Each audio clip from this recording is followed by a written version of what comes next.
The November 10th, 2015 meeting of the Monroe County Legislature will now come to order. Will the clerk please call the roll? President Adair. Here. Mr. Ansello. Here. Ms. Andrews. Here. Mr. Baroff. Here. Ms. Boyce. Here. Dr. Carbone. Here. Mr. Colby. Here. Mr. Daniele. Here. Mr. Delahanty. Here. Mrs. Draw is excused. Mr. Flagler Mitchell. Here. Oh. Mr. Gamble is excused. Mr. Haney. Here. Mr. Howland. Here. Ms. Cayley. Here. Mr. John Lightfoot. Mr. Willie Lightfoot. Mr. Marionetti. Here. Mr. Michike. Mr. Morelli. Here. Dr. Quattro. Here. Mr. Rocco. Here. Mrs. Stick. Here. Ms. Taylor. Here. Mr. Terp. Here. Mr. Tucciarello. Here. Mrs. Valerio. Here. Mr. Wilcox. Here. Mr. Yolovich. Here. I would ask that we begin this meeting with a moment of silent prayer.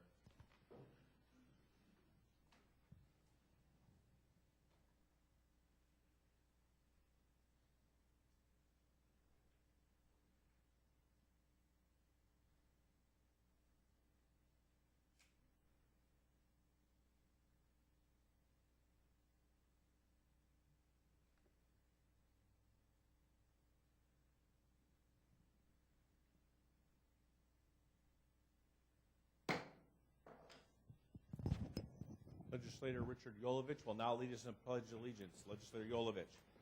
Pledge allegiance to the flag of the United States of America and to the republic for which it stands, one nation, under God, indivisible, with liberty and justice for all.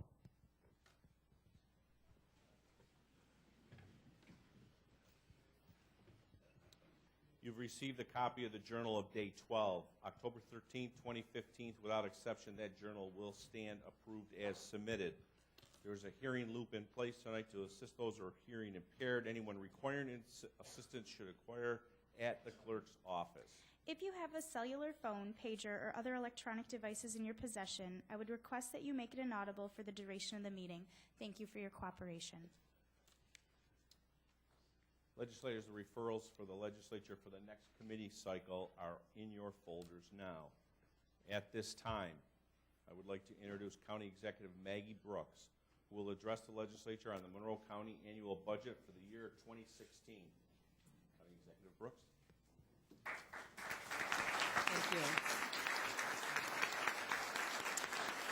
Thank you. Thank you. Thank you very much, and good evening. Each year, presenting a budget to this legislature and to our community is the most important part of my job as Monroe County Executive. It is a statement of our priorities and guides decisions made about our quality of life. Tonight, I will present my 12th and last budget to the members of this body, and I'm proud that this final budget accomplishes the same goal as the first budget in 2004. Protecting the only special interest group that matters, the local taxpayer. Tonight, my work in government comes full circle. My career in public service started here as a legislator in this chamber in 1996. And no matter what my role in Monroe County, I recognize firsthand the important work that all of you as legislators do on behalf of our residents. So I thank you for your continued partnership for the last few weeks of the year. To all the countywide elected officials and dedicated administrators, department and division heads, I've said often that the county's workforce is the most professional and talented that there is. This year, we challenged the resolve of all of our departments with very aggressive targets that demanded that they do more with even less. They met the challenge, and our taxpayers will be better served because of it. I'd like to congratulate and publicly thank CFO Bob Franklin and his entire team for another job well done. In addition to the budget, Bob led our county's efforts to submit an efficiency report in response to the governor's tax freeze proposal. Bob worked tirelessly with members of the Council of Governments to make sure that our community plan represented best practices from all of our towns, villages, and city. It was a daunting task, but our plan demonstrates the long-standing commitment to good government that we see in Monroe County. The state asked for over $5.5 million in annual savings. We documented $27 million. As a result of local consolidation, cooperation, and innovation, our taxpayers will now qualify for rebate checks from Albany. When I first sought this office in 2003, I promised to spend taxpayers' dollars wisely, create a government that would live within its means, support companies that create and retain local jobs, establish a new spirit of cooperation with community and government partners, and enhance our quality of life. The most important promise I made was a bold but simple commitment to hold the line on property taxes. Every year at budget time, I hear a chorus of voices saying, it can't be done. We hear repeated, dire predictions. The fiscal sky is falling. The county is distressed. The county is bankrupt. County finances are a house of cards. Watch out for massive post-election day tax increases. Well, here we are, 12 years later, and I'm proud that the 2016 budget honors that bold but simple promise. I've served my entire 3 terms without raising the tax rate. The tax rate for 2016 will remain at $8.99, and that tax rate is lower today than when I started. I've spent the last 12 years never losing sight of the goal, leaving this county government better than I found it. This budget is a reflection of that goal. Our 2016 budget is balanced. It cuts total spending by $5 million. The budget complies with Monroe County's first-of-its-kind Taxpayer Protection Act by holding non-mandated spending below the rate of inflation. And the budget complies with the state's property tax cap, which for the first time limits tax levy growth to just 0.7%. That is a dramatic decrease from the 2% cap that the state started with. The governor calls it a tax cap, but it's really a revenue cap for counties who are struggling to maintain basic local services while under the crushing burden of state program mandates. So how did we do it? The 2016 budget streamlined services to reduce the size and the cost of government. The budget responsibly funds vital services that contribute to our world-class quality of life. This budget again successfully cuts the county's 2-year mandate-driven structural deficit by more than 6%, or $3.1 million. This 2-year projection is $47.7 million, a significant reduction from the $109 million deficit that the county was facing in 2010. Reductions like that don't happen without long-term financial planning and consistent fiscal restraint. For 2016, we started our budget planning with a $22 million mandate gap, and my promise to protect the people who pay the bills, the taxpayers. So we rolled up our sleeves, and we did what we've been doing every year for 12 years. Next year, the county will continue the responsible sale of property tax liens for a total of approximately $9.5 million.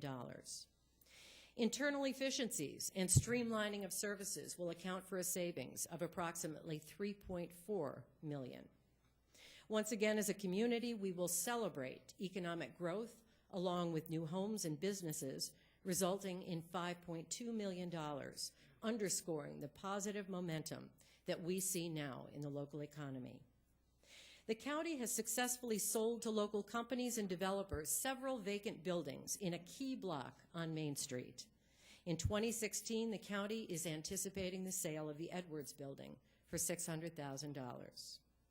And in 2016, companies using Comida incentives will increase their scheduled pilot payments for a total of approximately $300,000 in new revenue. Our due diligence and our efficiencies from 2015 also allow the application of $1.6 million in fund balance to help close the gap. As I said earlier, we set aggressive budget targets for departments. Each year, we balance the size of our workforce with the need to deliver critical services by carefully examining each vacant position and filling only those that provide the essential and efficient delivery of services. This budget makes a very strong commitment to children and families, and again, fully funds our subsidized daycare obligation at a level that is 400% more than any county outside of New York City, and is a higher level of local funding than Albany, Onondaga, and Erie counties combined. Child care is an important program, and I want to publicly thank Senators Rich Funke and Joe Robach for their continued success in bringing additional dollars to this program. I've been saying for years that the formula for funding child care is flawed. Every county has a different program representing unique local needs. Funding needs to respect those differences. Child care is a priority and has become a priority for those of us involved in the Anti-Poverty Initiative. I am hopeful that with the advocacy and partnership of Assembly Majority Leader Joe Morelli, Mayor Lovely Warren, and all of the community stakeholders at that important table, we can finally get past the finger-pointing and the debate about who should pay more, and finally get to a point where the program is funded at an appropriate level that meets the ongoing child care need for local families. This is a good budget, and it builds on our history of strong fiscal management. But that doesn't mean this county is not without its fiscal challenges. In 2016, once again, mandated spending will account for a staggering 85% of our spending. Simply put, 85% of our budget will be used to deliver state programs. Counties used to talk about the 9 for 90 challenge. That is 9 programs that consume 90% of the tax levy for counties, all counties statewide. 9 programs that include Medicaid, public assistance, child welfare, indigent defense, pre-K special education, probation, youth detention, early intervention, and pensions. For 2016, our mantra has changed. We are now talking about the 9 for 100 challenge. Those programs now consume 100% of the county tax levy for all counties statewide. Think about that. 100% of county tax levies statewide are being used to pay for state programs. Here in Monroe County, we manage the mandate challenge at that level and then some. And what's left is 15 cents on the dollar to pay for everything else: public safety, transportation and infrastructure, parks, senior and veteran services, Monroe Community College, and Monroe Community Hospital. People may roll their eyes and get tired of hearing county executives like myself talk about this burden, but it's real, and the choices are difficult. You would never be able to run a business with the same challenge. We shouldn't have to run a county government this way. As the recently elected president of the New York State Association of Counties, I now have a unique opportunity to advocate for comprehensive, meaningful mandate reform in Albany. New York is the only state in the nation that requires a local share of the mandated costs of this magnitude. Our quality of life depends on our advocacy and our success. Every year, the state controller issues his list of fiscally distressed counties, and Monroe County's position becomes fodder for political and public debate. The sad reality is that every county in the state is distressed at some level. And the Monroe County commentary ignores 2 important realities. I have refused to raise the tax rate to solve the problem. And this county continues to have the most generous sales tax sharing formula in the state. We give away more than we keep for ourselves to the benefit of our towns, our villages, our city, and our schools. It's good policy for the community, but it means additional revenue pressure for the county at budget time. It's a challenge that is not shared by our peer counties of Erie and Onondaga, and they have a lower tax rate. Long before there were caps and freezes, this administration made a decision to run a government that lives within its means. And thanks to hard work, solid planning, and innovation and solutions, we've reduced the tax rate and reduced the size of our annual deficit. We can't control the mandated costs that result in that budget deficit year after year after year. But we can make good decisions when spending the dollars that we do control. That was my promise to taxpayers in 2004, and that is the practice of this administration 12 years later. Good decisions are not always easy decisions. Sometimes the choices we make bring a certain amount of angst. President Gerald Ford once said, "Compromise is the oil that makes governments go."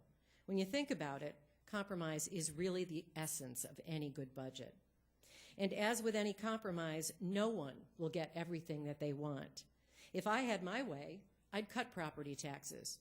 I'm not going to get that this year because mandated costs make it impossible without deep cuts to quality of life services.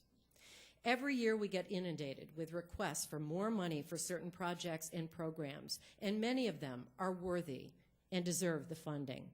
But mandated costs make that impossible without steep property tax hikes. So we compromise and we prioritize. We make the most of a budget in which we control only 15% of our spending. And we continue to try and educate state leaders about the challenges of running a county government. Lower taxes mean more secure families, more businesses to create jobs, less poverty, more young talent to fill those jobs, and a better quality of life for all that we collectively serve. Mr. President, I am proud to present for this legislative body's consideration my 12th and final budget, the 2016 Monroe County budget. I look forward to working with each and every one of you towards its final passage. Thank you very much.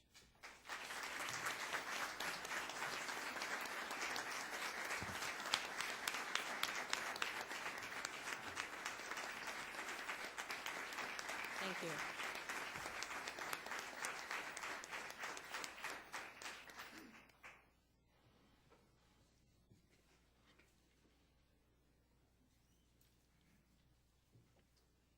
At this time, I would like to, sorry.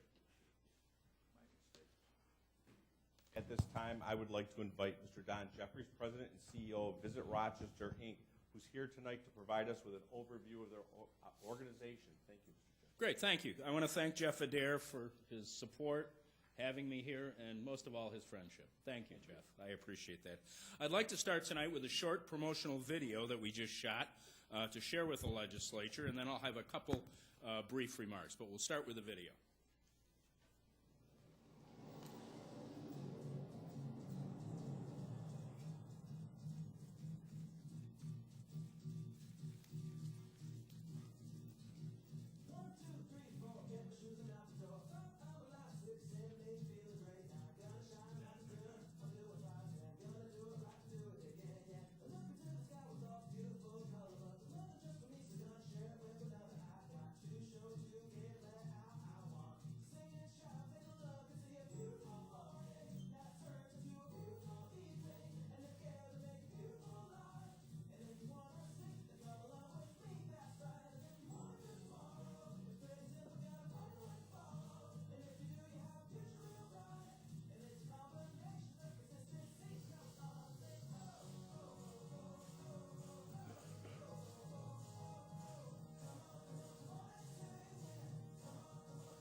Thank you.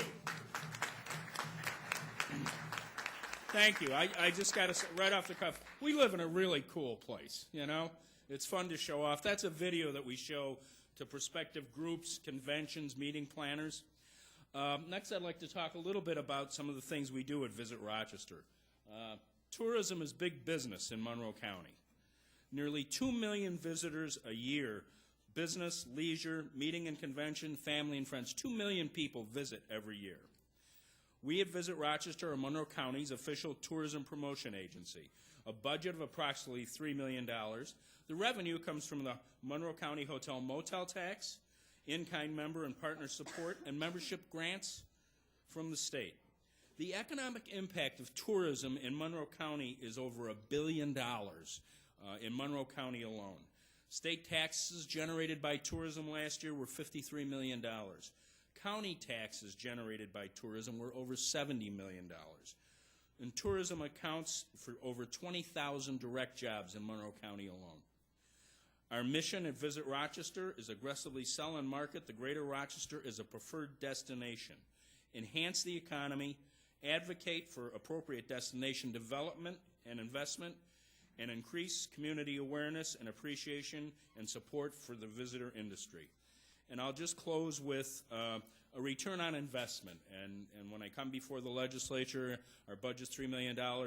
We estimate that we have about $112 million in direct spend as the result of tourism in Monroe County alone. And that's our restaurants, hotels, and all our partners in the tourism business. And with that, I'm going to say thank you for listening to me. I hope I kept it short enough. Thank you.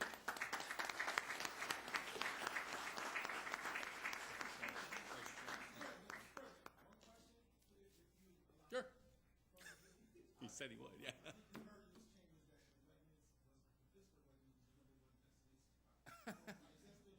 Well, you know, when I talk to my friends at Wegmans, they say we're a grocery store, not a tourism place. But there was a branding study done a couple of years ago, and the question was, if you have friends, family, or anybody visiting from out of town, what is the number one attraction? And the number one answer was the Pittsford Wegmans. So, but don't tell the Wegmans guys, okay?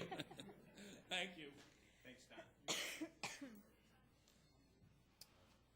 At this time, I would like to introduce from the Monroe County Parks Department our very own Mark Quinn, who is going to tell us about the plan of the month. Mark, the floor is yours.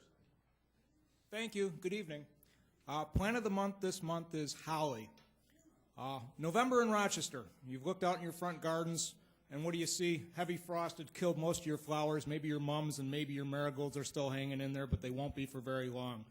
So this is a plant that really provides some winter interest in your garden in Rochester. We've got several varieties up here. The center variety, winterberry or known as sparkleberry, is a deciduous holly. It's phenomenal in the winter. It drops its leaves. It really has some very nice berries, very attractive. Nice winter interest all winter long. The birds will pick the berries off toward the end of the winter. They're not the bird's favorite food, but they will eventually get them. Then we've got a bunch of evergreen hollies up here.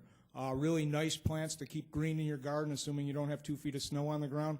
But it's nice to have something out there when you look out all winter long and it's green, and holly's one of those things. They're a very adaptable plant. They can be anything from a very small plant, like grow height of 6 inches, up to a full-size tree. Some of the southern hollies grow over 60 feet tall. Holly wood from those trees is actually used for a bunch of interesting woodworking projects. It's a very, very white wood, so they use it for musical instruments and a few other fine woodworking projects. Holly in your garden, you want to plant it either in the full sun or partial shade. I've found that hollies do very good in partial shade, and they attract birds for cover and for the berries as well. One of the things about hollies is they're dioecious. In other words, they're male and female plants. So if you want berries like the ones we've got up front, you got to plant boys and girl hollies. And you can get them at the nursery. You really don't need very many boys. So if you got to, you can put one in there. And generally, within 30 or 40 feet, you need to have a male holly if you want to get berries. Of course you do. Yeah, yeah, one seems to do the whole deal, yep. No, they don't seem to move very well. Now, But it is true. If you don't have a male plant nearby, you won't get berries. You'll get flowers, but they're inconspicuous. Some of the hollies, like the one right in front of me, they don't have very visible berries. They act more like a boxwood. They just don't smell as bad. Deer don't particularly like them, so they will nibble on them if you've got real bad deer problems. But they make a very nice hedge. Some of the ones up front here have very prickly leaves, so they're quite commonly used as hedges, and they make a very, what's that? Yeah, no, I'm afraid they're all at me. Oh, boy. Anyway, you can get ones with berries, anything from orange, white, black. So they come in multiple colors, and they're really a nice plant in the garden. They don't grow particularly fast, so they're easy to keep under control.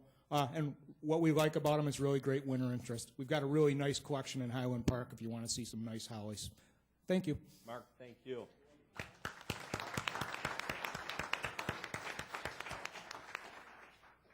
Before Mark Quinn leaves, because I know he can hear me, Mark, we got one more. Mark, come here. We got one more in there for us, right? We got one more time to do this? All right, cool. Thank you.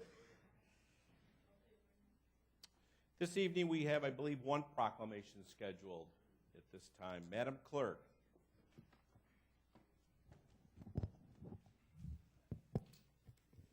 Would Jim Guck Sr. please come forward? Also, President Jeffrey R. Adair and legislators Steve Tucciarello, Matthew Terp, Debbie Draw, and Dr. Joe Carbone.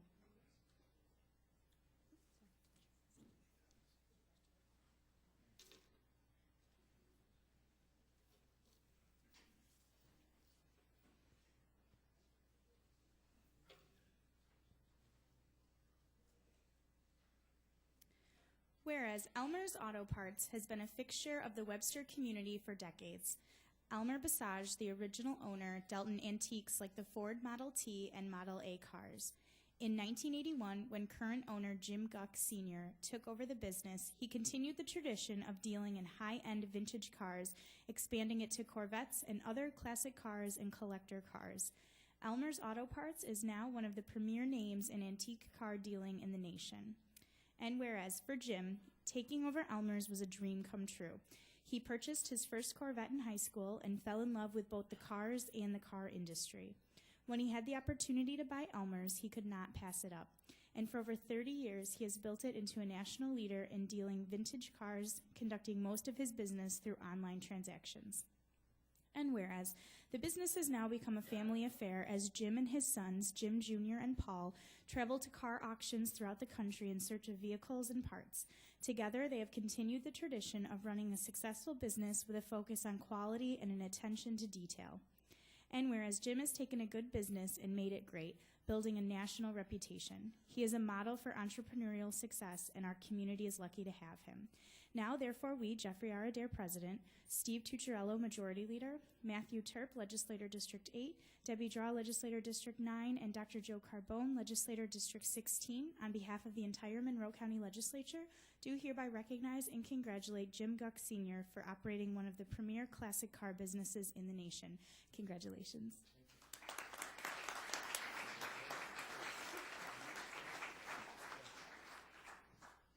I'm not one for words, but I really appreciate this from the legislator, and I know I'm getting old, and it's time to give it to my sons. But I really appreciate it. Thank you.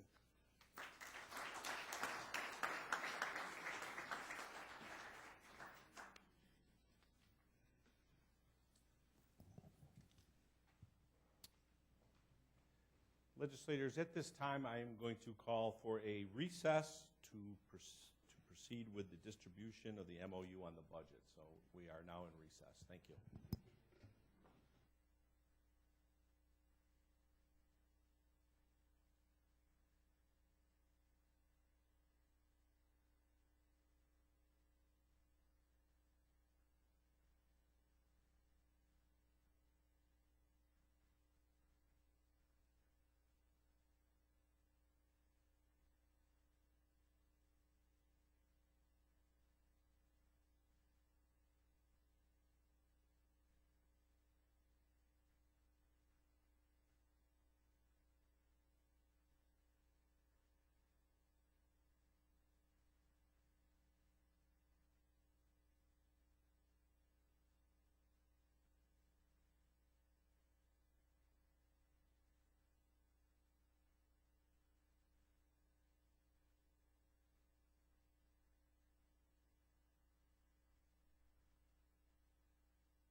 Legislators, I'm now going to call session back into order, and I know that we're still handing some copies out, and I'm minus 2 clerks. So as soon as I get my clerks, we'll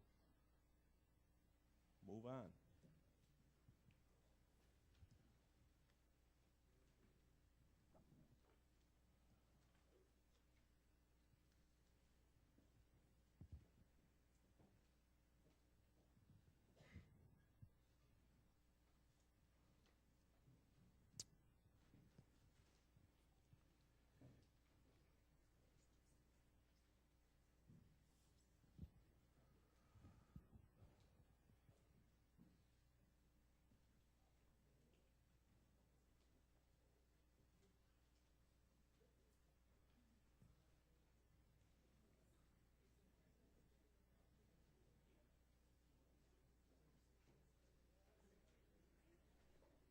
Jamie, can you go without Heather?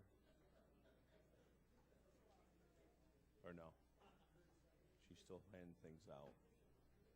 Okay, for the life of me.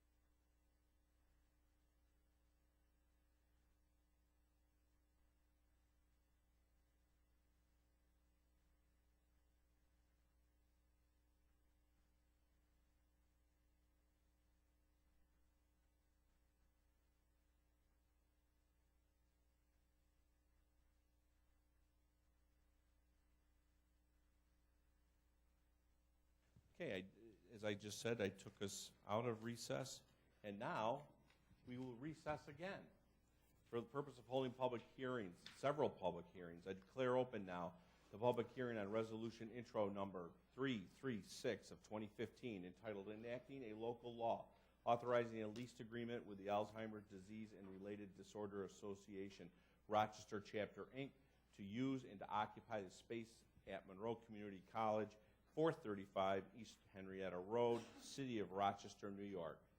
There are no speakers registered for this hearing.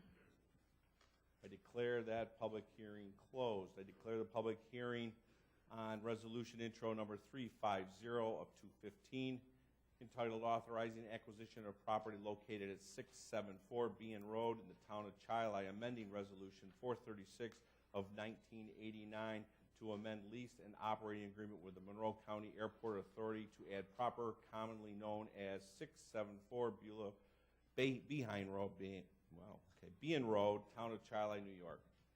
There are no speakers registered for this hearing.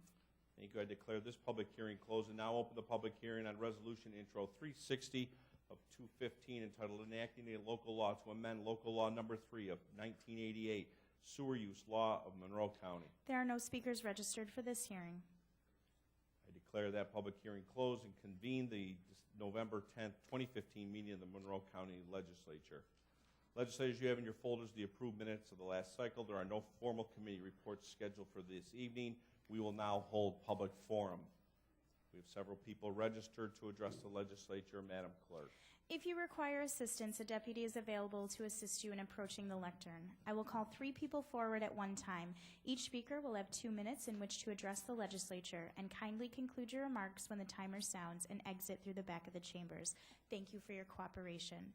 Our first 3 speakers are Annalisa Rogers, Tom Grenier, and Richard Rosen.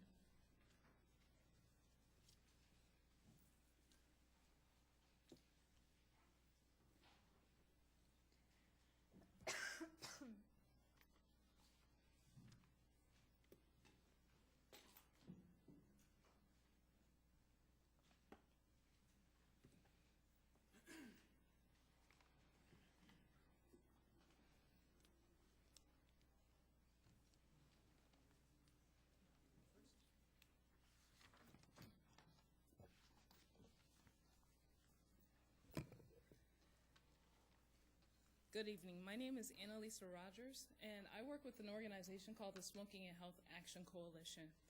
I'm here today to talk to you about an event that we're hosting called the Quit Like a Champion event. This event is an annual event that's sponsored by the American Cancer Society, and the focus is in recognition of the health and economic cost and the use of tobacco and the fact that has a staggering impact on New Yorkers. And we, as New Yorkers, disproportionately carry the burden of tobacco use.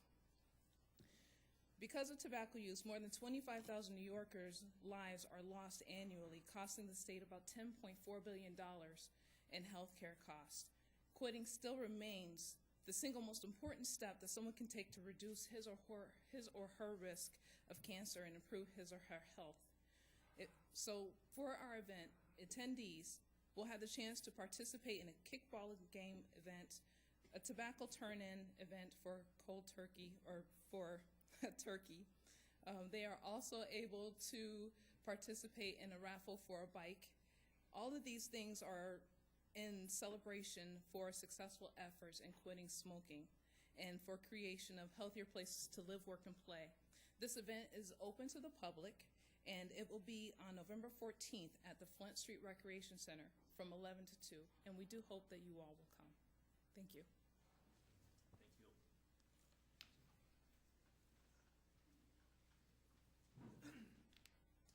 Good evening, honorable county legislators, ladies and gentlemen. My name is Tom Greiner.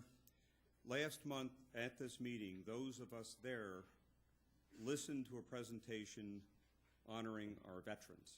It was nice and felt good. Last night, some of the 800 local homeless veterans were out on the street as temperatures began their pre-winter inevitable plunge. And as we all know, will only get worse. Veterans represent about 20% of the total homeless in our county. These figures are likely an understatement. They come from the Veterans Outreach Center. Citizens and groups around the county have formed an organization called REACH to house the hard-to-reach homeless, including veterans, this winter in a temporary shelter until a permanent shelter opens in the spring. Last month, you heard that $150,000 is needed to do this. REACH is asking for $50,000 each from the county, the city, and the private sector. The money from the city and the private sector looks like it is going to be there. I know the county already spends a fair amount annually to support the homeless. As a longtime Monroe County resident, I hope and trust that you, the county legislature, will step up and for this winter increase your expenditure for the homeless by $50,000 for this worthy and vital effort. Tomorrow is Veterans Day. Let us truly honor and acknowledge the debt we owe our veterans with concrete support as well as with the gratitude that we feel toward them. Let's not leave them out on the street this winter. Thank you.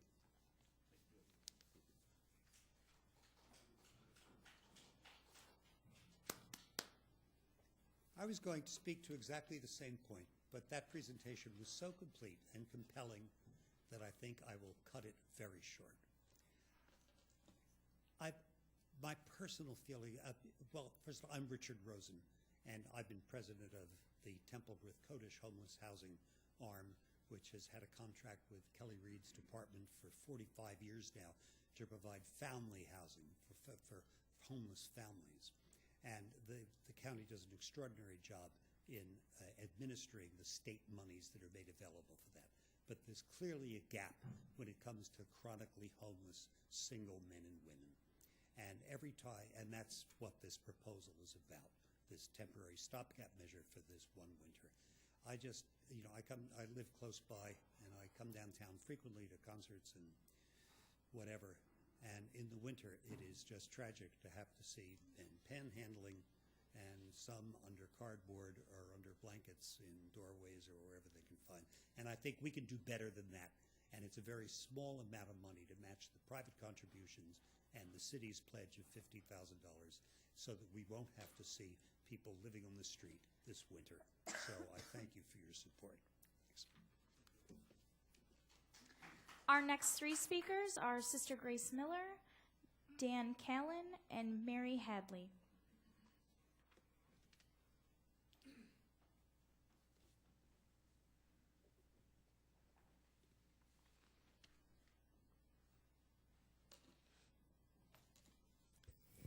I'm speaking tonight on the burial issue because it's very important to all of us and because of recent events.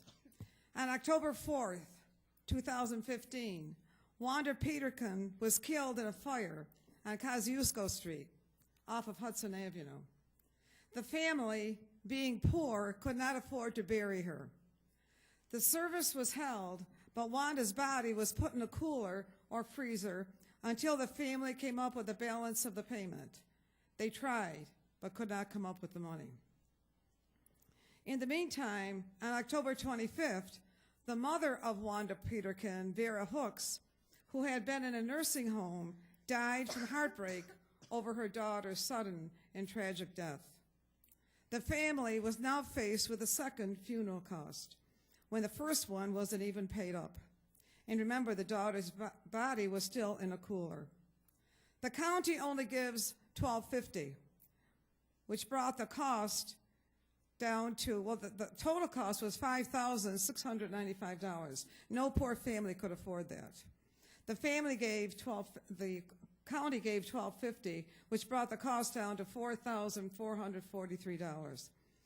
And then they also owed on the previous funeral. The family did not have the money to pay. The funeral director was giving the family a hard time. The coffin price given by the funeral director was $1,320.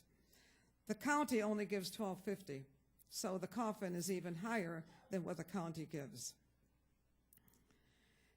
The county is forcing people into cremations, but even now cremation cost is increasing. So the families cannot afford to bury their loved ones. And they want to bury rather than cremate because of their religion and their culture. So there's much agony and crying in the inner city for poor people who cannot afford to bury their loved ones. The family came to the House of Mercy for help. We cannot afford to give thousands and thousands of dollars out. This is the county's responsibility, not our responsibility. So it's up to you to change the policy that Maggie Brooks started in 2006 when she cut down the funding for indigent burials. It is your responsibility to make sure that the poor in our county have dignified burials. So we ask you to please rescind that policy.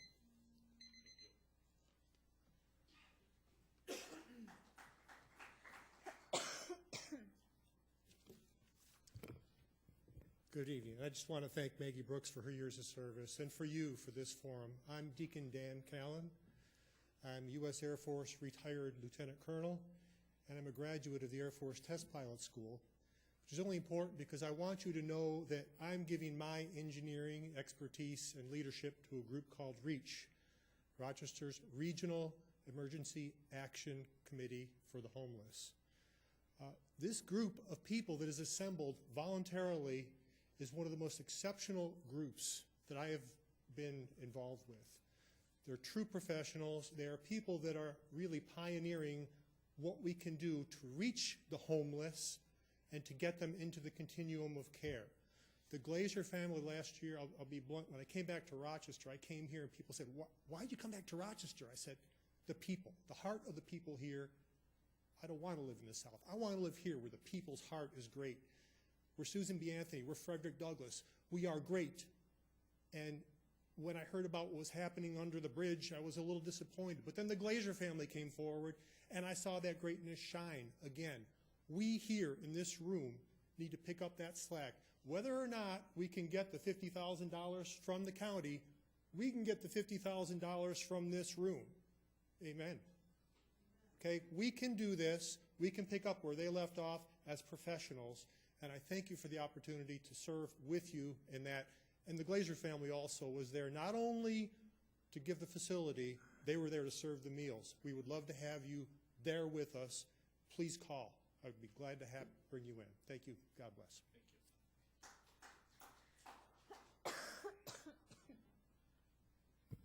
Good evening. My name is Mary Hadley, and I'm a resident of Greece, New York.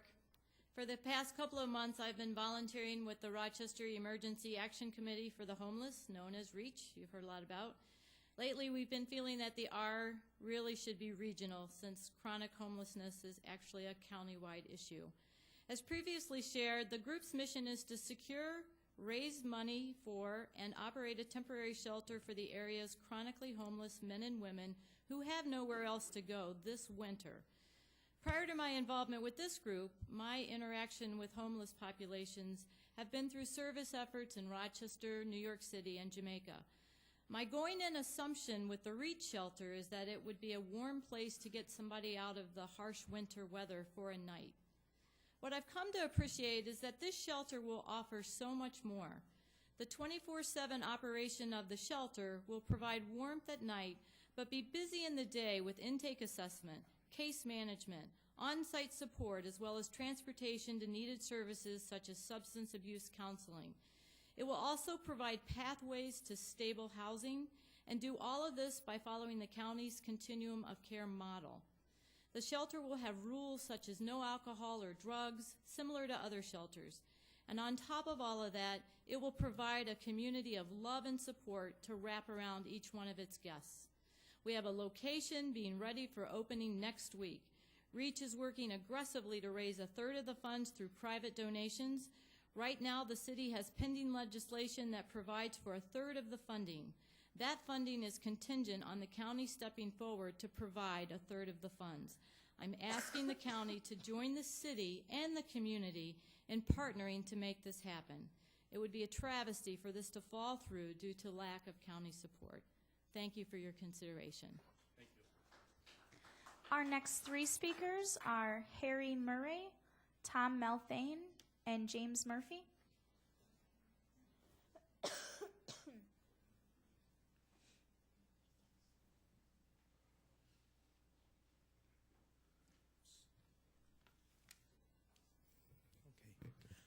Thank you for the opportunity to address you. My name is Harry Murray, and I am a professor of sociology at Nazareth College. I have also been the Saturday meal coordinator at St. Joseph's House of Hospitality since 1988, so I have over a quarter century's perspective on homelessness in Rochester. But tonight I want to speak to you out of my faith tradition, a tradition which a number of you share. The 25th chapter of Matthew tells the story of the Last Judgment. When the Son of Man comes in his glory and all the angels with him, then he will sit on his glorious throne. Before him will gather all the nations, and he will separate them one from the other. Then the King will say to those at his right hand, "Come, O blessed of my Father, inherit the kingdom prepared for you from the foundation of the world. For I was hungry, and you gave me food. I was thirsty, and you gave me drink. I was a stranger, and you welcomed me." Jesus tells us that our last judgment will be determined not by whether we followed church rules about sexuality or went to services regularly, but on how we have responded to the poor and homeless. How will we in Monroe County answer when we are confronted with that judgment? Will we say, as some have said, that we can only provide shelter for those who cooperate with rehab? Jesus might well respond, "For the Son of Man came eating and drinking, and they say, 'Behold, a glutton and a drunkard, a friend of tax collectors and sinners.' Yet wisdom is justified by her deed." The gospel does not demand that we rehabilitate persons who are homeless. It demands that we shelter them. We are asking for $50,000 out of a budget, an operating budget of over $1 billion, which I calculated as 0.005% of the total. Thank you. Thank you.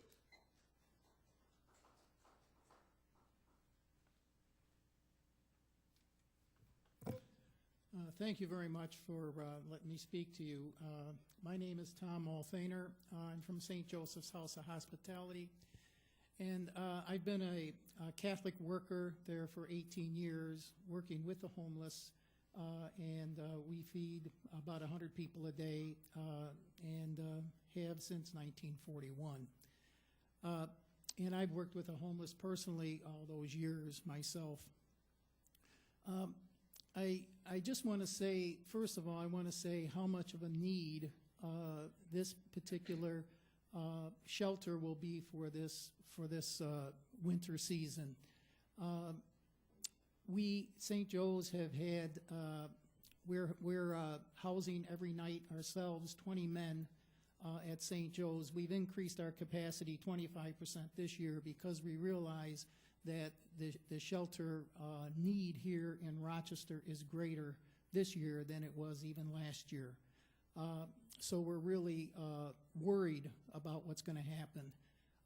To give you an idea, last night we had one of our guests, Ernest Lovett, who got killed in front of the railroad tracks, got killed at the railroad tracks. And you know, it was a complete surprise to us. He was one of our guests at our shelter. And what we're afraid of is, you know, if we're not going to be housing the homeless this particular winter, we're going to have a lot of events similar to that. The cold weather will be drastic. Look at tonight, what's even happening with the rain and all this type of thing. It's going to be a tragic thing if we don't house them. And REACH is doing a wonderful program, and they're being very well organized. They're just, you know, and they're going to be working with them. One of the big things about it is they're going to be bringing all the homeless to one location, and they'll be able to work with them, just like it's been mentioned. So I just, again, we're asking the county to come up with a $50,000.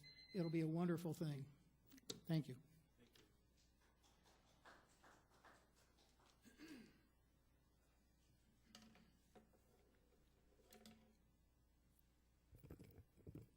My name is James Murphy, and I'm a Catholic worker at St. Joe's House of Hospitality. I'm also here on behalf of REACH and asking that the county put forth $50,000 to match the city and private donations. St. Joe's, we operate a soup kitchen and an emergency men's shelter. As Catholic workers, one of our responsibilities is to run shelter, a night of shelter. My night is Sunday night. And last Sunday, we were full, and then we had three men who had come in, and we had no place to put them. Usually I call 211, and we try to get a county-run bed. But 211 actually called me, looking to see if we had beds. So it wasn't even 8:30 at night, and already all the shelters were full. Without even trying, we knew that there were 10 people sleeping outside within a quarter mile of St. Joe's that night. And it was a sad thing, because I know we can solve this problem. And $50,000, as Harry mentioned, is not a big part of our budget. Knowing a crisis was looming, St. Joe's, we increased our capacity by 25%, as Tom said. We also opened up a month early. That's the little bit that we can do, and we're asking the county to do a little bit more as well. You know, I'd like to just finish off here. I know there's a lot of Catholics here in the legislature, and this is the official advocate position on housing and homelessness as put forth by the United States Conference of Catholic Bishops. The Catholic bishops believe decent, safe, and affordable housing is a human right. Catholic teaching supports the right to private property, but recognizes that communities and the government have an obligation to ensure the housing needs of all are met, especially poor and vulnerable people and their families. At a time of rising homelessness and when many workers' wages are stagnant and living expenses are rising, it is important to ensure housing security. Thank you. Have a good night. Our final two speakers are Nicholas Coulter and Bridget Hurley.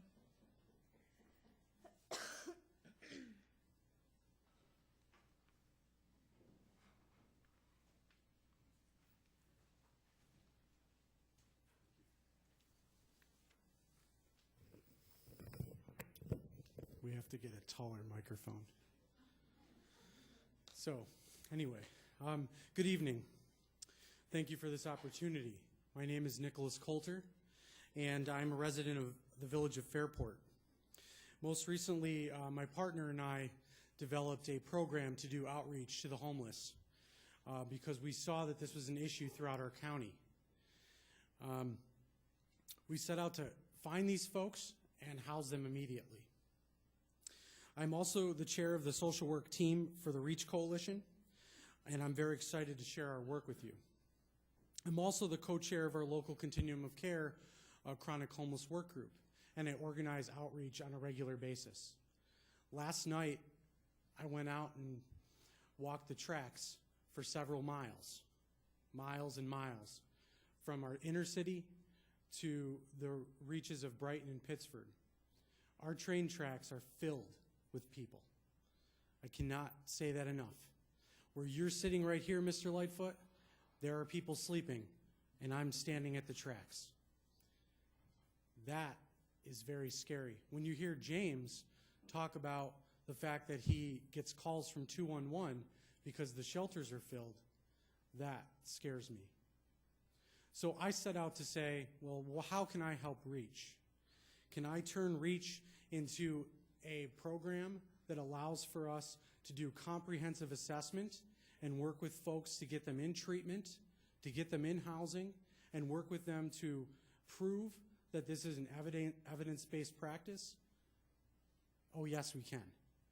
So upon entering the REACH shelter, a short-term resident will complete an intake demographics sheet with a trained MSW team, all dedicated and volunteered, that will provide oversight to the entire process. I've got a lot more to cover. We'll provide a comprehensive assessment, and we will work with the local continuum of care to place people through DHS. When we cannot do that, we will work together to provide treatment, supportive living, any type of proper access and coordination of services, ongoing support from service provider network, and we believe we can successfully access permanent housing within a month or two. We've been piloting this at St. Joseph's House of Hospitality, and we are slated to house people very quickly. So I ask you to provide us with this small ask. I think we can do this. Thank you.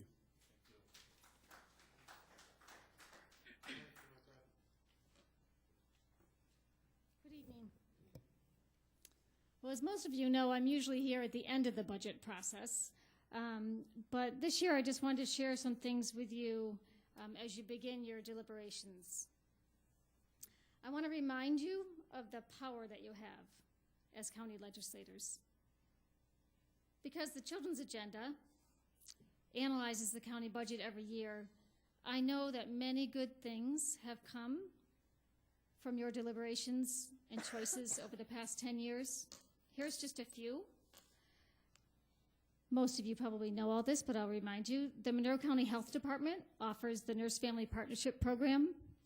NFP is a evidence-based program, home visiting program that until recently existed in New York State only in Monroe County and in New York City. This is an important program that brightens the lives of many Monroe County families. Secondly, the Monroe County Department of Human Services has adopted the family assessment response for certain families using an alternative to the traditional child protective services, which strengthens families and gives them a better chance at staying healthy and self-sufficient. And finally, the Monroe County Safe Harbor Program is a model that's touted around New York State for changing the lives of children and youth who are victims of sex trafficking. These are tremendous accomplishments, yet there's so much more work to be done. I'd like to share with you some facts, and then what those facts look like on the ground in your districts. 22.1% of Monroe County's children live in poverty, which is higher than the New York State and U.S. child poverty rate. Oh, this always happens to me. I practice, and it's not more than 2 minutes. 41,000 residents of Monroe County suburbs live in poverty. Thousands more live on incomes just above the poverty level. According to the Center for Governmental Research, the number of families with incomes low enough to qualify them for child care subsidies grew 52% between 2000 and 2012 in Irondequoit. 31% in Henrietta, and 17% in Greece. And almost 3/4 of Monroe County children live in a family with both parents working. Please summarize. As you review and discuss the proposed budget over the next few weeks, I ask you to build on Monroe County's past accomplishments and make good decisions for our children and families. Thank you. This concludes the public forum.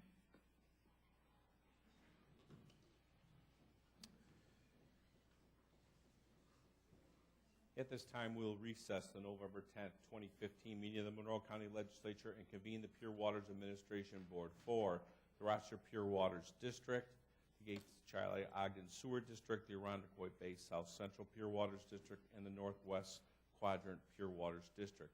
If there are no objections, we will adopt 15-0299 with one vote. The clerk will see that the individual motions and resolution numbers are assigned for each district. Clerk will please note the attendance and read the first item on the agenda. PWeb agenda items 1, 6, 11, and 16, referral 15-0299. Moved by Legislator Marinetti, second by Legislator Yolovich. This is a motion to lift from the table. All in favor, say aye. Opposed? The item carries. Next item, please. PWeb agenda items 2, 7, 12, and 17, referral 15-0299. Moved by Legislator Marinetti, second by Legislator Yolovich. This is the motion to adopt. Is there any discussion at this time? Seeing none, all those in favor indicate by saying aye. Opposed? The item carries. Next, okay. We have before us a matter of urgency regarding referral number 15-0312 for the purposes of scheduling a public hearing on December 8th, 2015 before the Pure Waters Administration Board and establishing a scale of charges for each district. If there are no objections, we will move this in one introductory, table all districts with one vote, and fix the public hearing for each district with one vote. The clerk will see to it that the individual motions and resolution numbers are assigned to each district. Madam Clerk. PWeb agenda items 3, 8, 13, and 18, referral 15-0312. Moved by Legislator Marinetti, second by the Legislator Yolovich. This is for introductory purposes only. Next item. PWeb agenda items 4, 9, 14, and 19, referral 15-0312. Moved by Legislator Marinetti, second by Legislator Yolovich. This is the motion to table. All in favor indicate by saying aye. Opposed? That item carries. Next item, please. PWeb agenda items 5, 10, 15, and 20, referral 15-0312. Moved by Legislator Marinetti, second by Legislator Yolovich. This is to set the public hearing. Is there any discussion at this time? Seeing none, all those in favor indicate by saying aye. Opposed? That item carries. At this time, we're going to recess the Rochester Pure Waters District, the Gates Charlie Ogden Sewer District, the Irondequoit Bay South Central Pure Waters District, the Northwest Quadrant Pure Waters District, and adjourn the Pure Waters Administration Board. The November 10th, 2015 meeting of the Legislature is now reconvened. We will now proceed with the considerations of local law. Will the clerk please read the first item on the agenda? Item number 1, referral 15-0291. Moved by Legislator Rocco. It is seconded by Legislator Yolovich. Is there any discussion at this time? Seeing none, all those in favor indicate by saying aye. Opposed? The item carries. I'm sorry, it was just a lift from the table. I'm sorry. We got a couple of different papers here. Okay. It was just a motion to lift from the table. All right, folks. So all in favor indicate by saying aye. Opposed? The item carries. Next item. Item number 2, referral 15-0291. Moved by Legislator Rocco, second by Legislator Yolovich. This is the motion to adopt. Is there any discussion at this time? Seeing none, all those in favor indicate by saying aye. Opposed? The item carries. Next item, please. Item number 3, referral 15-0298. Moved by Legislator Marinetti, second by Legislator Yolovich. This is a motion to lift from the table. All those in favor? Aye. Opposed? The item carries. Next item. Item number 4, referral 15-0298. Moved by legislator Marinetti, second by legislator Yolovich. This is a motion to adopt. Is there any discussion at this time? Legislator Haney, the floor is yours. Thank you, Mr. President. I just have a brief question. First, I'd like to express our gratitude to Mr. Garland for the extensive and careful briefing that he and others gave to the members of the Minority Caucus, I think it was 2 weeks ago, on this very extensive and complex piece of legislation. During that briefing, we talked about sections of the proposed local law that involve penalties that are or could be assessed against industries, commercial entities that do not meet certain pre-treatment conditions. I noticed that there was a legal notice in Sunday's paper listing 6 entities that had apparently violated these pre-treatment conditions during the calendar year 2014. And my question is, would these 6 entities be examples of people that paid fines for failure to satisfy the pre-treatment conditions? Through you, Mr. President, these are companies that are in violation, but they have not reached a point whereby they would be assessed a penalty. They're working to achieve compliance, but we're obligated to publish the fact that they were out of compliance. Through the chair, the legal notice indicates that 5 of the 6 have corrected the non-compliance. The only one that had not corrected was Wegmans. Through you, Mr. President, that is correct. We continue to work with Wegmans to ensure that they will be compliant. They're taking the necessary steps to do so. So I return to my original question. Will these entities, have they or will they be assessed fines under the local law? Through you, Mr. President, no, they will not. And why is that? Through the chair.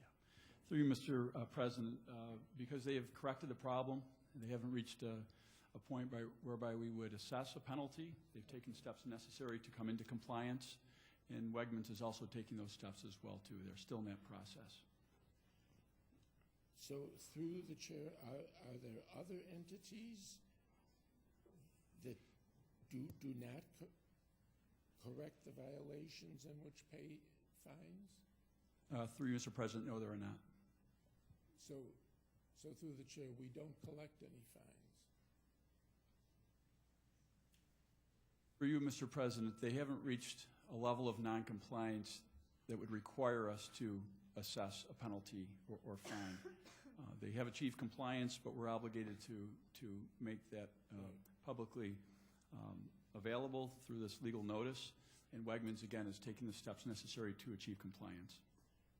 So we're fortunate that we don't have any entities that are so extremely in noncompliance that they have to pay penalties according to the local law.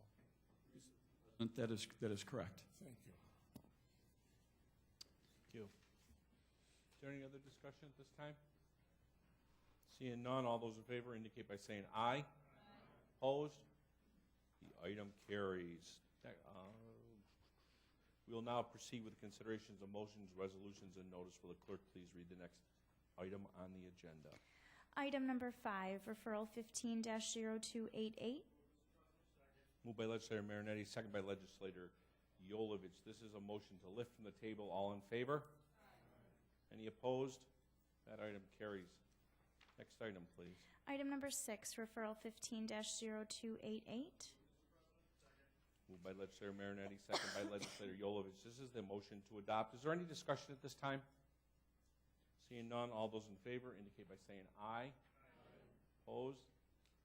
The item carries. Next item. Item number 7, referral 15-0302. Moved by legislator Yolovich, it is second by legislator Rocco. Is there any discussion at this time? Legislator Andrews. Mr. President, this might be the last time that I get to make this argument. I'm not sure, unless we have any other appointments next month. But for everyone who's new and sitting in the audience, I thought I would just make it again this evening. As you know and are quite familiar, for years we've maintained that while appointing Republicans and conservatives to the Monroe County Water Authority doesn't violate the letter of the law, it does violate the spirit and the intent of the law. And so we strongly maintain that there should be Democrats serving on that board. And so consistently, at least for the 10 years I've been here, and I think the practice probably predates that, this body has chosen to confirm your appointments, and they're always Republicans and conservatives. And so, yet again, just one more time here, I'm gonna just ask that we vote against this appointment because this is another member of the Conservative Party, and we already have 4 Republicans and 3 conservatives on this board, and instead allow a Democrat to represent the minority party on the Water Authority. And so with that, I'm going to vote no and ask that my colleagues entertain the motion as well. Thank you. Thank you. Is there any other discussion at this time? Seeing none, I will move to a roll call vote for the appointment to the Monroe County Water Authority. Mr. Tucciarello. Ms. Andrews. Mr. Ansello. Mr. Baroff. Ms. Boyce. Dr. Carbone. Mr. Colby. Mr. Daniele. Mr. Delahanty. Mrs. Draw is excused. Mr. Flagler Mitchell. Mr. Gamble. Mr. Haney. Mr. Howland. Ms. Cayley. Mr. John Lightfoot. Mr. Willie Lightfoot. Mr. Marionetti. Mr. Michike. Mr. Morelli. Dr. Quattro. Mr. Rocco. Mrs. Stick. Ms. Taylor. Mr. Terp. Mrs. Valerio. Mr. Wilcox. Mr. Yolovich. President Adair. Yes. 17 to 11, resolution passes. Thank you for that spirited vote.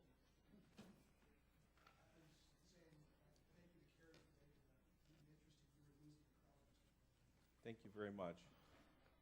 My ratings are getting low. I probably won't be renewed for next year. How's that? Just a thought. Madam Clerk, next item, please. Item number 8, referral 15-0303. Moved by legislator Ansello. It is second by legislator Yolovich. Is there any discussion at this time? Seeing none, all those in favor indicate by saying aye. Opposed? The item carries. Next item, please. Item number 9, referral 15-0304. Moved by legislator Ansello. It is second by legislator Yolovich. Is there any discussion at this time? Seeing none, all those in favor indicate by saying aye. Opposed? The item carries. Next item, please. Item number 10, referral 15-0305. Moved by legislator Ansello. It is second by legislator Yolovich. Is there any discussion at this time? Seeing none, all those in favor indicate by saying aye. Opposed? The item carries. I believe we're on to number 16. 11. Next item, please. Item number 11, referral 15-0306. Moved by legislator Marinetti, to second by legislator Yolovich. Is there any discussion at this time? Seeing none, all those in favor indicate by saying aye. Opposed? The item carries. Next item, please. Item number 12, referral 15-0307. Moved by legislator Boyce, it is second by legislator Yolovich. Is there any discussion at this time? Seeing none, all those in favor indicate by saying aye. Opposed? The item carries. Next item, please. Item number 13, referral 15-0308. Moved by the Honorable Robert J. Colby, seconded by legislator Yolovich. Is there any discussion at this time? Seeing none, all those in favor indicate by saying aye. Opposed? The item carries. Next item, please. Item number 14, referral 15-0309. Moved by legislator Yolovich. It is seconded by legislator Rocco. Is there any discussion at this time? Seeing none, all those in favor indicate by saying aye.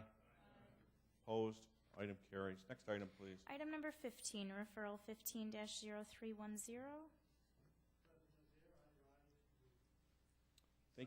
Thank you, Legislator Colby, seconded by Legislator Yolovich. Is there any discussion at this time? Seeing none, all those in favor indicate by saying aye. Opposed? The item carries. Okay, next item, please. Item number 16, referral 15-0311. Moved by Legislator Marinetti, is seconded by Legislator Yolovich. This is for introductory purposes only. Next item, please. Item number 17, referral 15-0311. Moved by Legislator Marinetti, seconded by Legislator Yolovich. This is the motion to table. All in favor indicate by saying aye. Opposed? The item carries. Next item, please. Item number 18, referral 15-0311. Moved by Legislator Marinetti, seconded by Legislator Yolovich. This is to set the public hearing. Is there any discussion on that? Hearing none, all those in favor indicate by saying aye. Opposed? The item carries. Next item, please. Item number 19, referral 15-0397. Moved by Legislator Tucciarello, it is seconded by Legislator Quattro. This is the motion to adopt. Is there any discussion at this time? I believe Legislator Andrews has her hand up. I did, but she went first.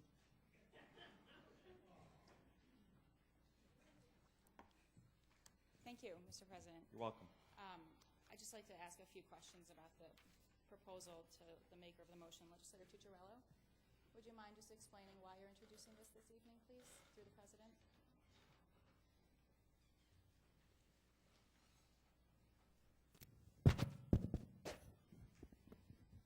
Certainly, Legislator Andrews. This is really an academic exercise. I thought it was important to spend a little time to look at our compensation for the position of the Monroe County Sheriff.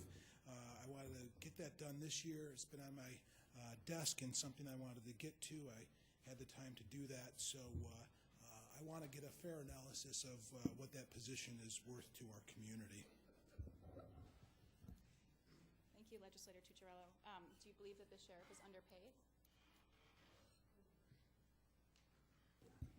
I'm not certain if he's underpaid, overpaid, or making the right amount of money, but this is to find out what that position is worth, and so we're just on an information finding mission with this compensation policy, and then we'll know the answer to that question, because without information we just won't know the answer to that question. And I do want to thank you and your caucus. During the charter review last year, this procedure we're using was a suggestion from your side of the aisle, and we'll be following that. So thank you for outlining that back then. I appreciate it. Thank you, Legislator Tucciarello. I think we proposed that a commission be required, right, before a salary increase go through, just like in order to stop the amendment that went through a few hours ago, or a few years ago, when your caucus increased the sheriff's salary without any notice to the public. Well, again, thank you for that suggestion back when we were doing charter review. That is a requirement for any pay raise or adjustment for an elected official. Specifically in this one, we're looking at the Monroe County Sheriff's salary. Thank you. Through the President, just a couple more questions. Legislator Tucciarello, did the sheriff ask you to put this in this evening? The sheriff has not asked me to put this in. Thank you. And then through the President, what would be the rationale to not include other positions if you feel that reviewing the salaries of certain elected officials is warranted? Well, Legislator Andrews, over the course of the time that you and I have served together, this topic has come up for discussion publicly sometimes, and no other compensation has been in the eye of what we do is like this one. So I figured before I leave this legislature, I'd like to get a fair assessment of the county sheriff's position and what it is worth to the community. So That's why I'm specifically zeroing in on that. I want to answer that question for the community. Thank you. I think in part that's why I find this so egregious, is because it does solely focus in on the sheriff, who, as you mentioned, his salary certainly has been a topic of conversation in this community over the past few years, because I believe he received a salary increase of about, $12,000 in 2012's budget, and then the 2014 budget had proposed giving him nearly a $40,000 increase, which was one of few amendments where you guys, we worked kind of together on that amendment, because both sides at that point in time thought a $40,000 pay increase in that year was unreasonable to give to the sheriff. And so that was a pleasant surprise for our side, because as you know, most of our budget amendments don't go very far in December when we discuss them. So I thought we kind of had all come to our senses in realizing that giving the sheriff a $40,000 a year pay increase was not a reasonable act to take. Certainly when we're talking about the very tight financial condition that we find our county in, which is what the county executive just outlined when she presented her budget a few minutes ago. And so I'm shocked now to see again this, focus narrowed in here on the sheriff's pay. And so in looking through the charter, I wanted to ask in terms of the timeline for this appointment. It looks like the commission should commence in January. Is that your understanding as well, either to Legislator Tutorello or the administration? This particular commission could have been convened as early as January of last year, but must end by December 31st of this year in its 2-year cycle. I think you're under the assumption that you are looking at a 2016-17 commission. That is not the case here. We're going back one cycle, so it's happening during this cycle. Sorry, I didn't follow. I'm trying to review the chart. Look at the charter here, C2-11, and it appears like after a general election for county legislators, we can appoint a commission such as this one, but then it would start its service in January and then make a recommendation by July. Are you saying we're going backward? Happy to get a legal opinion for you. I think the county attorney or someone from that office may be here. I think they are. That'd be wonderful. Thank you. Would that be through, is that a direct request Yes, to please. somebody? Through you to the county attorney, please. And the question is, The just to question state is- it so we know. When is this commission taking effect? Is it January or before January, if it's passed? Through the President, the act which commences the convening of this commission is a request by resolution of the county legislature.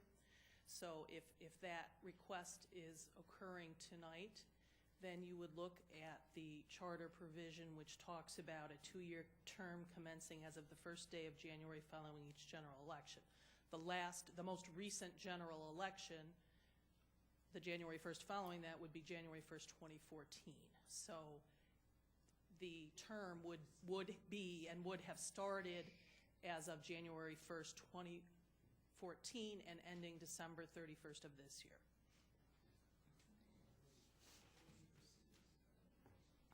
Wow, okay. So we're taking action now for something that has to conclude its work by the end of this month that we could have done back in 2014 through the President? The commission, if it were to be requested by resolution tonight, would in fact have to end at December 31st of this year. Yes, through the President. Okay. I think one of my colleagues will probably have some further questions about that. So at that point in time then, so when would this recommendation from this commission take effect through the President?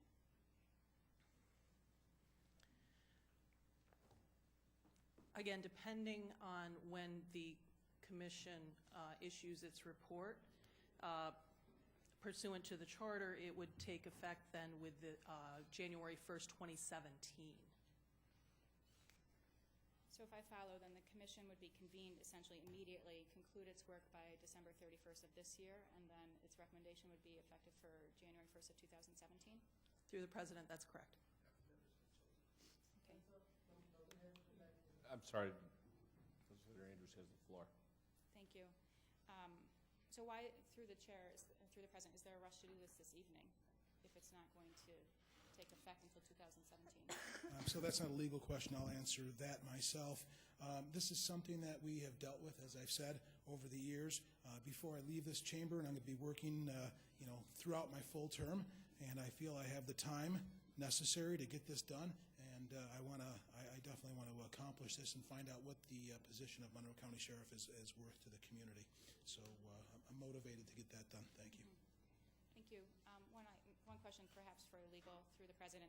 If this commission is convened, its charge is it looks to be rather specific to the sheriff, but is there any way that it could come out with a report for salary changes for other elected positions in the county, or is it limited to just reviewing the sheriffs? It would depend on the language of the resolution from the county ledge. Through the president. Through the president, is the resolution what we're voting on this evening? Would you be able to give an opinion based on that resolution, please? Through the president, I apologize, I misunderstood your question. Yes, so if tonight's referral is referring solely to the sheriff, then the resolution would refer solely to the sheriff, and that's what would be analyzed by the commission. Thank you. And then in your opinion, through the president, is this resolution referring solely to the sheriff? So it's the commission's work is limited to just reviewing the sheriff's salary? Through the president, that's correct. Okay, thank you. I think some of my colleagues have some other questions, but I certainly won't be supporting this resolution this evening because I can't see it as anything other than a backdoor hike, salary hike to the sheriff, which I think is an issue we've discussed several times, and it's just highly inappropriate for us to be doing at this point in time. Thanks. Thank you. I believe Legislator John Lightfoot is next. Legislator Lightfoot, the floor is yours. Thank you, President. I make a motion to table. Motion to, who made the second? Thank you. Since we've gone to a table, let's go to a roll call vote on a tabling. On the tabling motion, Mr. Tucciarello. Ms. Andrews. Mr. Ansello. Mr. Baroff. Ms. Boyce. Dr. Carbone. Mr. Colby. Mr. Daniele. Mr. Delahanty. Mrs. Draw is excused. Mr. Flagler Mitchell. Mr. Gamble. Mr. Haney. Mr. Howland. Ms. Cayley. Mr. John Lightfoot. Mr. Willie Lightfoot. Mr. Marionetti. Mr. Michike. Mr. Morelli. Dr. Quattro. Mr. Rocco. Mrs. Stick. Ms. Taylor. Mr. Terp. Mrs. Valerio.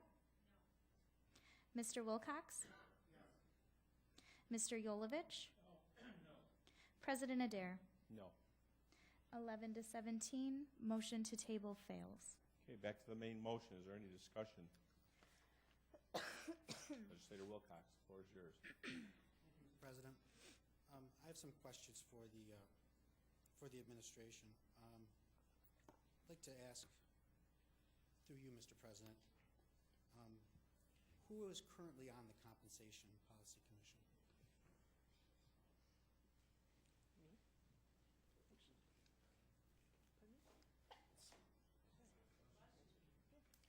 Through the president, there is no one currently on the commission. There's no one on the commission, and the commission was supposed to be appointed, through you, Mr. President, when? It would be appointed after the county legislature passes a resolution requesting that the commission be appointed and convened. And through you, Mr. President, when would that term commence? Through the president, it would commence immediately upon approval and passage by the legislature. Through you, Mr. President, that's not what our charter says. Let me read to you what the charter says. The charter says members shall be appointed by the president of the legislature and shall serve for 2-year terms commencing as the first day of January. So this is not the first day of January. That's when it's supposed to commence. Are you telling me, through you, Mr. President, are we filling vacancies? Through the president, no. Okay, so if we're not filling vacancies and we're not having terms commence in first day of January, I'm not sure exactly what rules we're following. We're certainly not following clear to you, through you, Mr. President, to the county attorney, what does the term January, terms commencing first day of January, mean to you?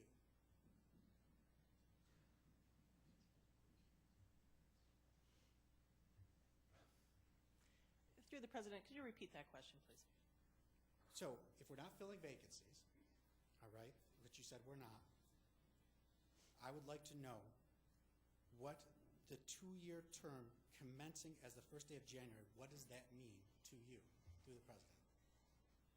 Through the President, it means that there is a window of time, a 2-year window of time, which starts January 1st following a general election, for the commission to be requested by the county legislature and then appointed.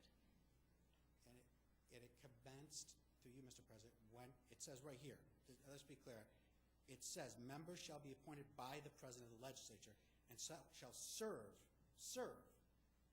for 2-year terms commencing as of the first day of January. So Didn't ask and answer. I didn't finish the question.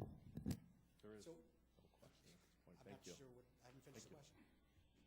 So through you, Mr. President, it would appear to me that since there have not been any appointments made, and none commenced because no appointments have been made, that we would be in fact, perhaps, I'm trying to help you here because the way you're going about it doesn't make any sense, maybe filling vacancies?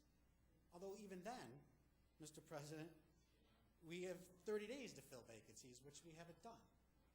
So we're not filling vacancies. It seems to me that the proper procedure here is for this body to appoint a compensation policy commission. And, Mr. President, you would, of course, according to the charter, appoint those members, and they shall serve for 2-year terms beginning first day of January. It's pretty clear what this says. It's a very convoluted reading of our charter. In fact, I would argue it's not a reading of our charter at all. It's strictly making up facts. So let me ask this question. Since there's currently, are we supposed to have a compensation commission policy, a compensation policy commission, Mr. President? Through you, Mr. President, are we supposed to have one right now? Is there supposed to be one in existence according to our charter?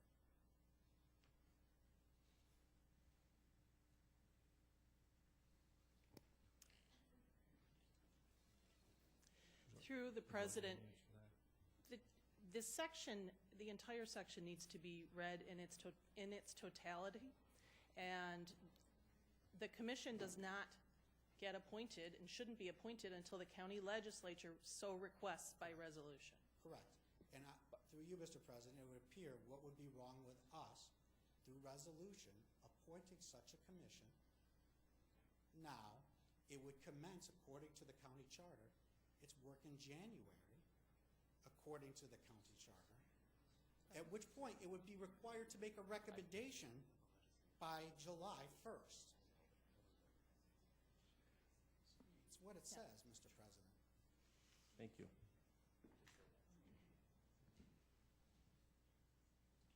So through you, Mr. President, according to the charter, by what date must the commission submit its recommendation to the legislature? According to the charter.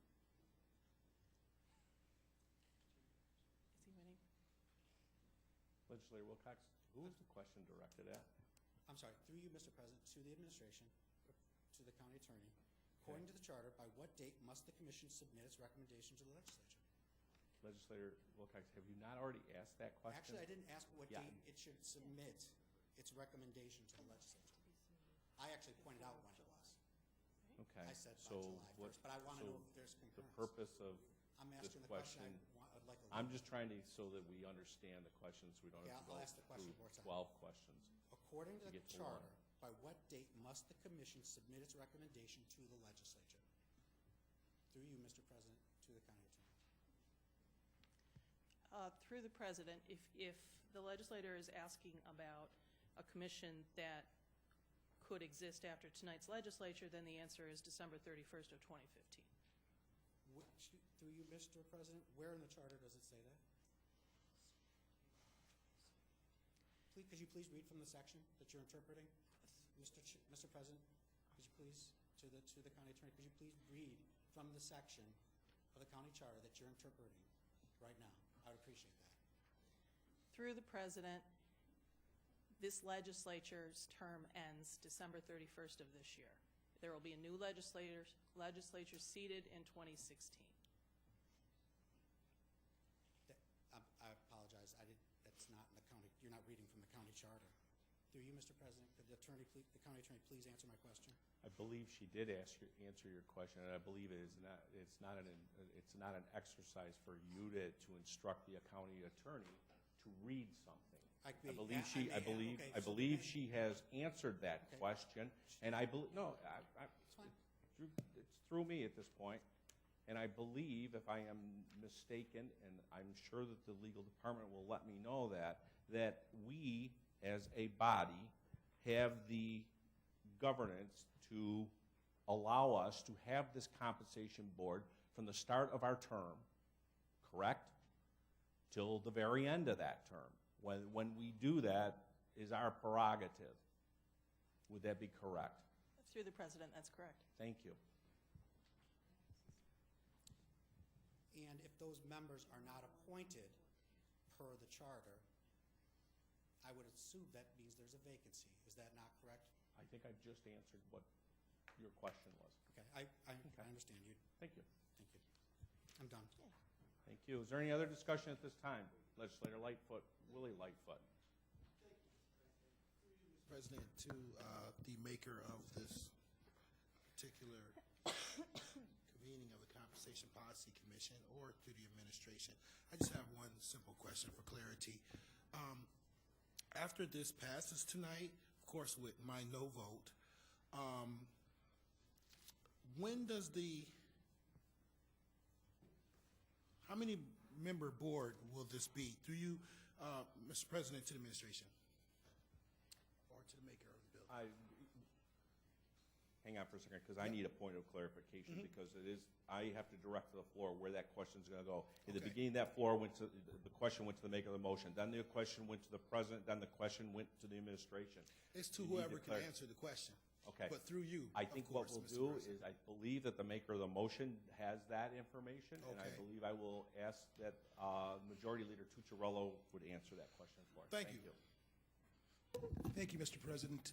It would be my responsibility to put 6 names forward to you. It would be the Minority Leader's responsibility to put 4 names forward to you. You would pick 4 of my 6 and 3 of her 4, coming up with a 7-member commission. Okay. That's my understanding, too. There's 6 put forth, okay, and then 4 by us, 3 and 5, or okay, so that's 7 or 4, and then 3, and that's 7-man board. Okay, to you, Mr. President, to whomever you want to pose the question to. Wow, I never had that liberty before. Yeah, well, you're the boss, so I'm trying to do it right. But, we've had several answers come from several different people, so I don't know where this is going tonight, other than me saying no. Through you, Mr. President, 7-man board, when does the board have to be in effect? Like, when do we have to have our 4 individual people to you, by when? And the second part of that question, what happens if we miss the deadline to, how does the rest of the board get appointed? Through you, Mr. President. Through me. Where would I direct that to? I'm going to direct it to me I'm going to ask the legal department to stop me when I am wrong. Is that fair? Thank you. I believe what will take place is the mechanism will happen where the Majority Leader will give me his recommendations. The Minority Leader will give me her recommendations. No one at this point, this junction, no one has said, let's do it right now. I mean, we could say that. We couldn't. We have not established a timeline on when those names should be submitted. I would believe, however, that since this is a 7-person board, that you would only need 4 people to run that board. Would that be correct? Yes, Mr. President. Okay, so because it's a majority, that's exactly the way it would go. So, you know what? I would believe that due diligence in doing our work will be rewarded to all of us, because as I told you before, this, I before, I think Mr. Tucciarello did. This is a commission that will give us information and a recommendation on what to do. That's what commissions do. So that's where we're going to be. Did that answer it, kind of? Yeah, you definitely, Thank move you. forward regardless of our 4 people. And my ratings are low, too. Yeah, I get you. I got it. Thank you. Here's the other, Mr. President, thank you for this time. I guess I'm asking because it seems that the December 31st of the cycle is a major part in them starting to actually react on January 1st. So I didn't know if we had to make these appointments by December 31st. I guess that was how I'm understanding things, that all this has to be done within our cycle, which you said we have the ability to do when we feel like it. Yeah. So we feel like it tonight, right? So we're going to do this tonight. Do we have to do appointments, have to be felt like being made by December 31st? That's my question. Do we have a legal timeline, through you, Mr. President, to the county legal attorney, and based on our charter, that these appointments have to be made by the 31st of December or not? That's yes or no question. To you, Mr. President, to the county attorney. And I will direct that question back towards me, and I will have the crutch of the county attorney too. On December 31st, at 11:59 on that clock, the clock is going to strike midnight, and all things that we do will cease and desist. Us, this group right here, okay? So by triggering the mechanism tonight, I fully believe that it is within our purview. We are still the county legislators, unbeknownst to even though there was an election last week. We are still the county legislators, and to Mr. Tucciarello's point, we are still doing the work of the people of this county.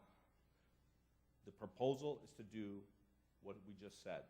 If it goes tonight, then I am asking both the minority leader and the majority leader to submit their people.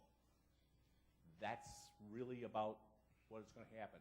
They're going to have to do their due diligence to get people in, and they're going to have to do their due diligence. The commission is going to have to do it to get recommendations back, because we only meet one more time. Thank you.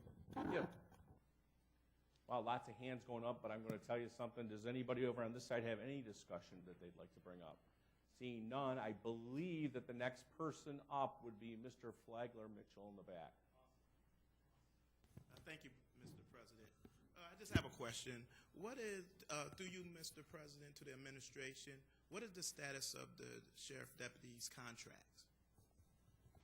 Excuse me for a second. I'm already on top of this one. For some reason, I just got my second wind.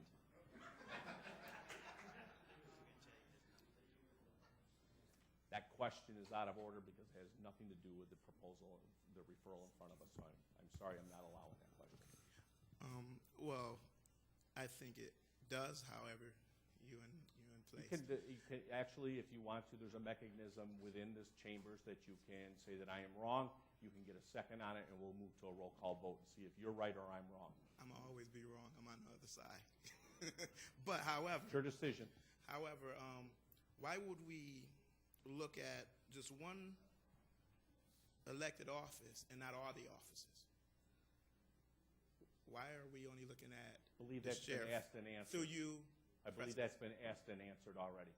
I believe Legislator Andrews asked that of the maker of the motion. I just need clarity for myself. Y'all confuse me with everything else, so just need some clarity for myself. Thank you. Don't be confused.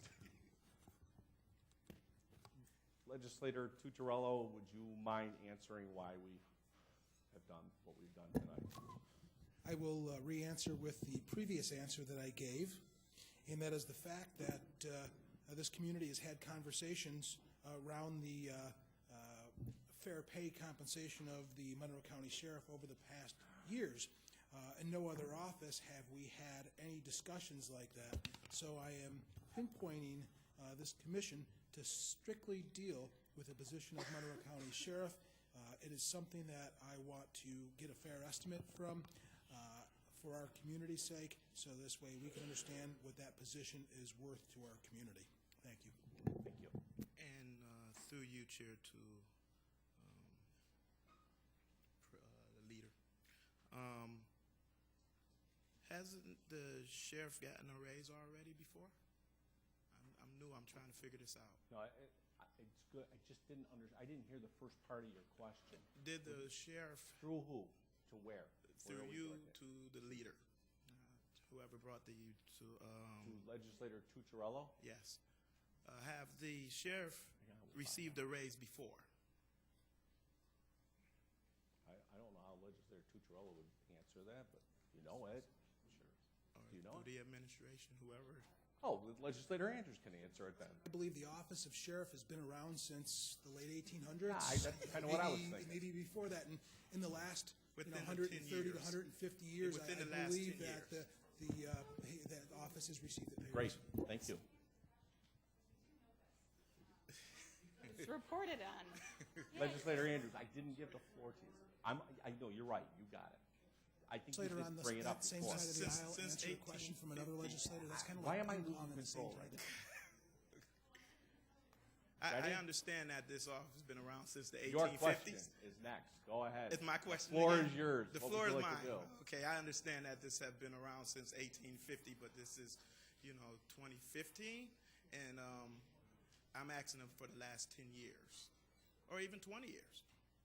Because when I'm looking at this, the sheriff is the highest paid elected official here. Okay, your question is that has the sheriff had a raise in the last 20 years? Yes. I will ask someone from the administration that might know something about any of things with finances or what have you. Has the sheriff gotten a raise in the last 20 years? Through the president, yes. Thank you. Thank you. You're Thank welcome. Thank you. Believe Legislator Gamble has the floor next. You're up. Thank you. Excuse me. Thank you, Mr. President. You're welcome. Through the president, I would like to give my reason for my vote. I've known the colleague on the other side for going on 10 years. And I know him to be an honorable man. I know this body to be an honorable body. My vote is going to be no, based on that we have a number of departments that have excellent personnel. Not saying that the sheriff is not doing a great job, and the commission shouldn't be set up to justify seeing what his value is. I think that's admirable. But we have so many other things in Monroe County that we should be trying to set up a commission on, or needs the attention of the people that we serve. I'm going to vote no, because at this time I think that we should be directing our attention to those other efforts and issues instead of concentrating on that. Not to say that I don't agree with him. He's within his rights, and he's correct. We should be working to doing our due diligence to the end of our terms to right some wrongs or correct some imperfections that we see for our constituents and Monroe County. But at this time, in my heart, I don't feel as that is one of the issues I want to tackle. So at this time, I will be voting no. Thank you. Is there any other discussion at this time? Legislator Cayley, the floor is yours. Thank you, Mr. President. I'd like to thank Legislator Gamble for his words. I echo them, but I do have a question, and that would be, is it the expectation, through you, Mr. President, to the maker, that upon the recommendations that we would be acting by the next legislative meeting of the full body? Please re-ask that question. Sure. Through you, Mr. President, to the maker of this piece of work, would we be meeting and giving our recommendations with the expectation that there may be an action required at the next full body legislative meeting? Thank you, Mr. President.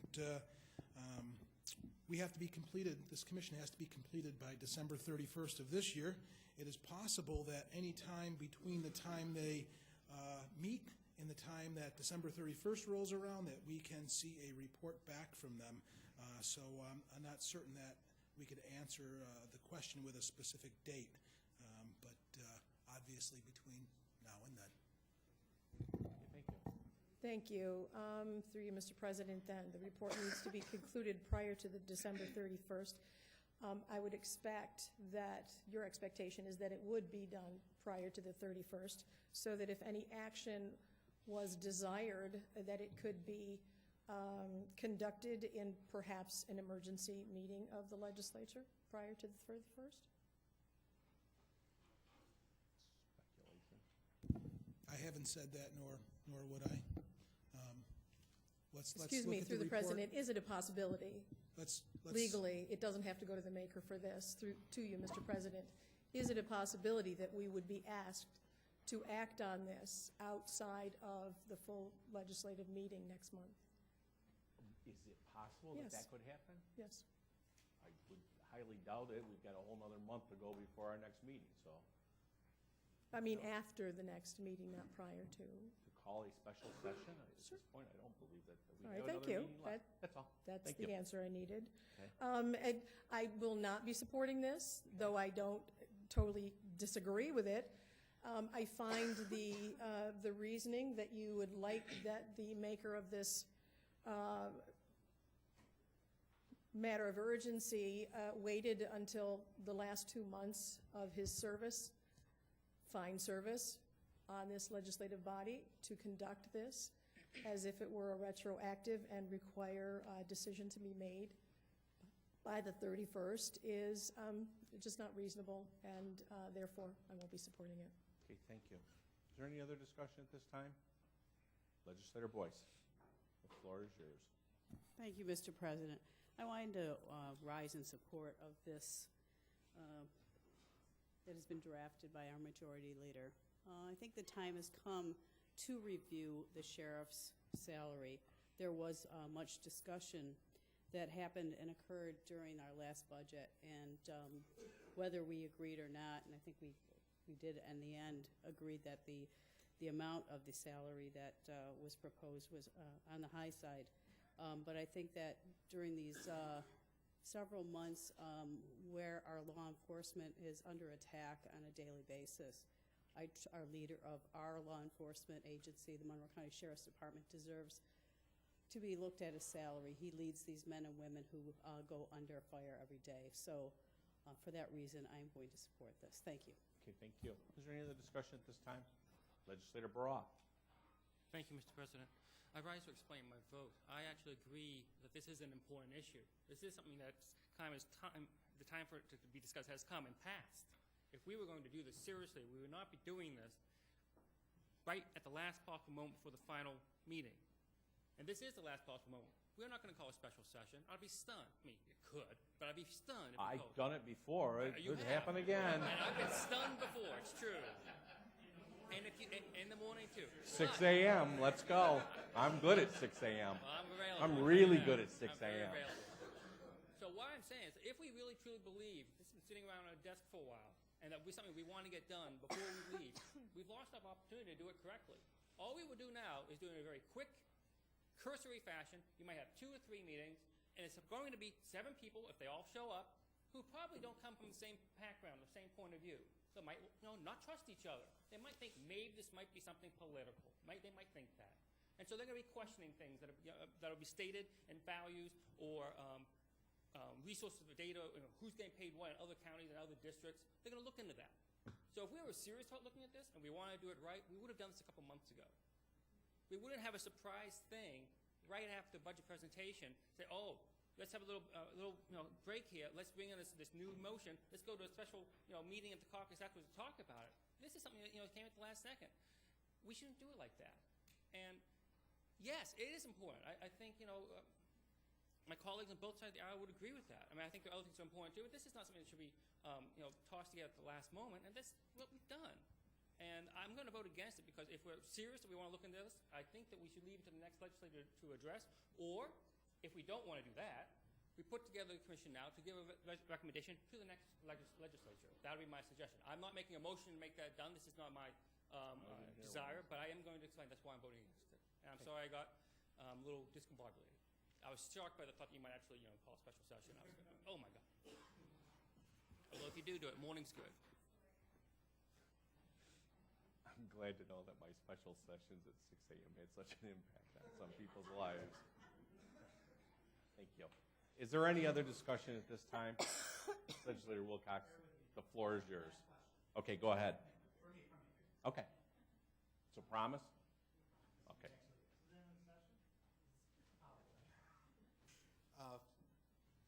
Through you, Mr. President, I asked for clarification on what the term commencing the first day of January following each general election, what that meant to the county attorney.